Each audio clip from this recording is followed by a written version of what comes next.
Hey guys, welcome back to another Queen Form video. In today's video, we're talking about Dish losing 81,000 wireless customers in quarter 1. So of course, Dish is connected with Boost Mobile since Boost Mobile is owned by Dish Network. So of course, they will have some of these subscribers being Boost Mobile, of course. So let's get into it. Of course, right now here is by FierceWireless.com, and it's showing Boost Mobile. So they're mainly going to focus on Boost Mobile mainly in this article. So let's go ahead and check it out and see why some are saying that's actually not a bad number. And I'll show you why and tell you why. So let's get into it. So it says Dish Network lost about 81,000 wireless network or net subscribers in first quarter of 2023 compared to a net loss of 343,000 in a year ago quarter. So last year they lost 343,000. That's a lot, almost close to 500,000. But this year they only lost 81,000, which is not bad, I guess, considering everything that happened with cyber attacks and Dish and everything. So let's get into it more and read this article. And like I said, I will explain my thoughts on this as well. So it says some analysts expect the loss in prepaid Boost Mobile, there you go, customers to be even higher due to the cyber attack that affected its ability to serve Boost Mobile and its satellite TV customers. So of course, Dish Network got hacked. I went over this on the channel, and it did affect quite a bit of customers. I also use Boost Mobile, and of course, I could not pay my bill. I could not log in, and I believe some information of customers was lost as well. But mainly thing was people couldn't use their phones, and if you use your phone for work, business, or anything like that, I do understand why a lot of people were pretty mad. And of course, once everything went back to normal, people started switching from Boost Mobile right away, and that's probably where that 81,000 net loss came from, the majority of it at least. So it says on the day of the company's last earnings call on February 23rd, Dish revealed an internal outage that affected its internal servers and IT telephony, as well as customer care and internet sites. So yeah, you couldn't even go to Boost Mobile, Dish, or Sling TV, which of course Sling TV is owned by Dish Network. So yeah, you cannot even call customer service or go through the website. They were both down, so that must have affected quite a bit of people.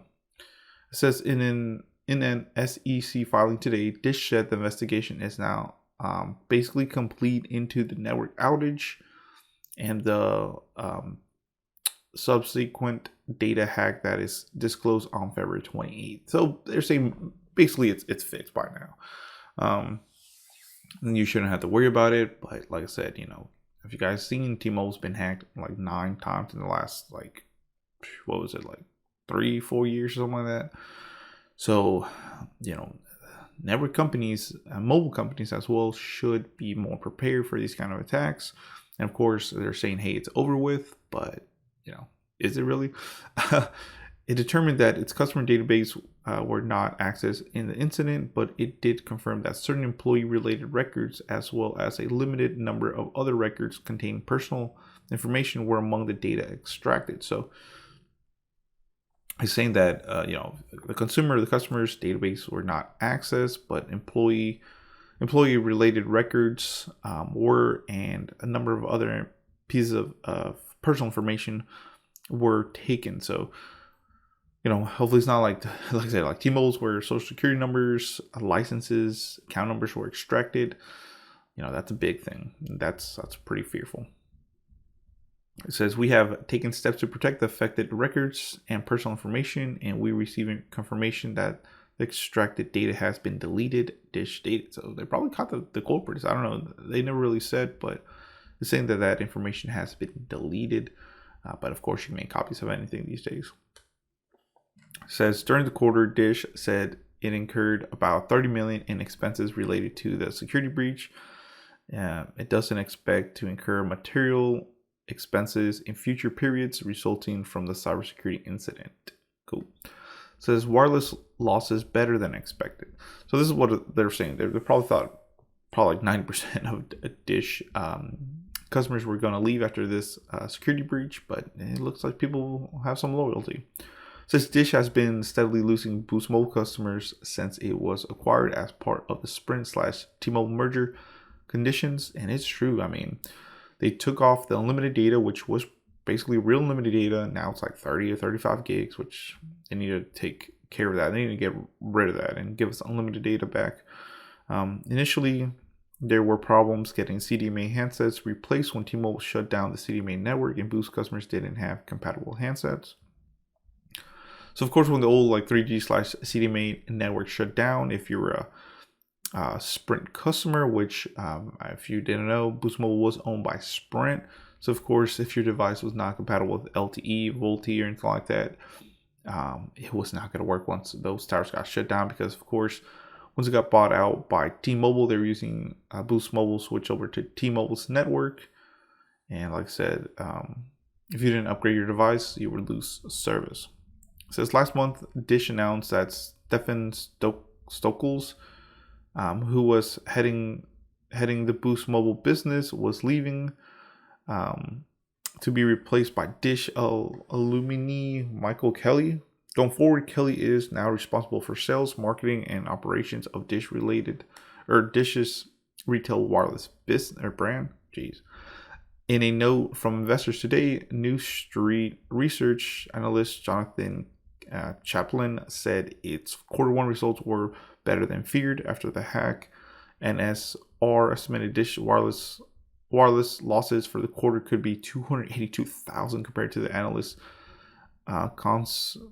basically thinking that it was 184,000. So they're thinking it's going to be 282,000 guys, which would have definitely hurt Boost quite a bit. That's a lot of subscribers. Remember, that's customers paying their bill, buying, doing upgrades, spending money in the company. So if you take that away, that's a lot of money.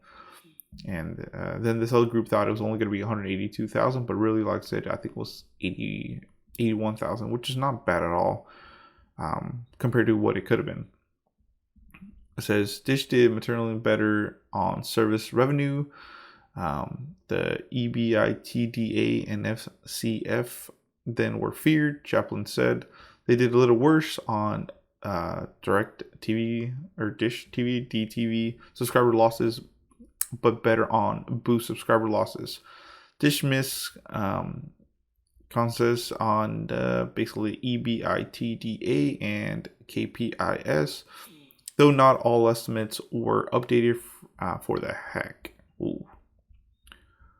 So it says, for Dish Network as a whole, net income fell to $222 million in the first quarter compared to $433 million for the year ago quarter. Wow.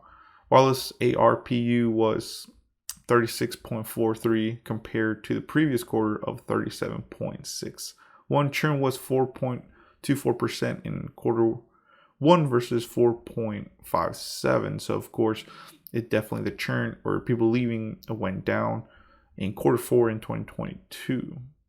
So the company ended quarter one 2023 with a total of 7.91 wireless subscribers. Now I don't know if that's probably million. I don't know. So if you only have 8 subscribers, you're not going to do well. Dish is hosting the first quarter 2023 conference call later today, so stay tuned. Ooh. So pretty good information. So overall, I was thinking, me personally, I was going to think that Boost was going to have a lot more loss in subscribers than they did, but it wasn't bad at all.